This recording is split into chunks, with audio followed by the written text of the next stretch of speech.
Aujourd'hui, on va faire la biopsie hépatique. Donc, avant de faire ce geste qui est considéré comme invasif, il faut vérifier les contre-indications de la biopsie hépatique.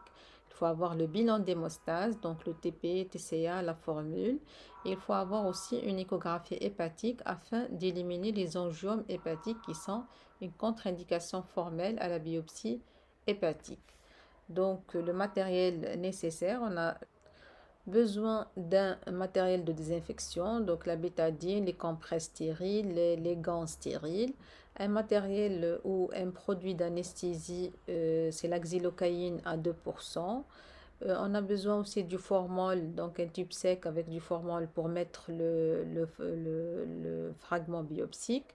Et puis l'épafix ou l'aiguille nécessaire à la biopsie hépatique, plus un champ stérile. Le patient est en décubitus dorsal, on dessine une ligne sur la ligne axillaire moyenne et on fait un repérage du 9e espace intercostal droit. On dessine bien sûr les dernières côtes, donc on a les deux dernières côtes flottantes et puis on a la 10e et la 9e côte. La huitième cote, on a le choix entre le neuvième ou le huitième espace. Ici, on a choisi le huitième espace intercostal.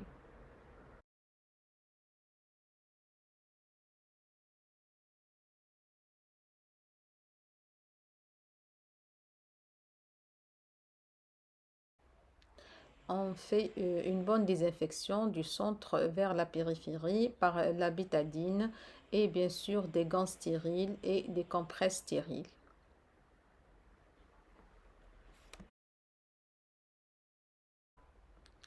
On commence par l'anesthésie locale, on infiltre doucement la peau et puis le tissu sous-cutané et on va jusqu'à la capsule hépatique. Donc on infiltre bien avec la xylocaïne à 2% et surtout on infiltre bien la peau plan par plan.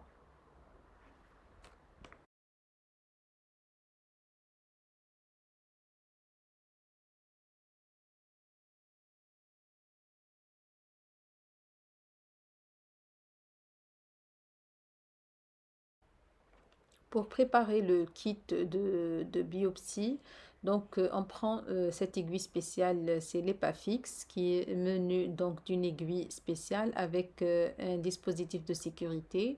Donc ce que vous voyez en blanc, donc on règle à 2 cm selon l'épaisseur de la paroi du patient.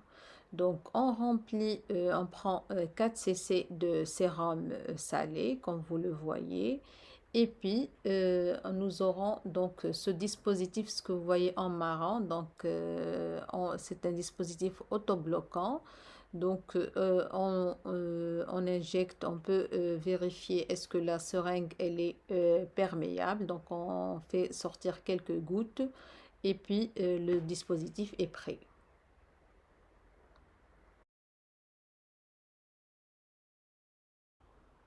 On fait une petite incision au bistouri de repérage. Voici notre trocard, donc on l'introduit au niveau de notre point de repérage déjà préétabli.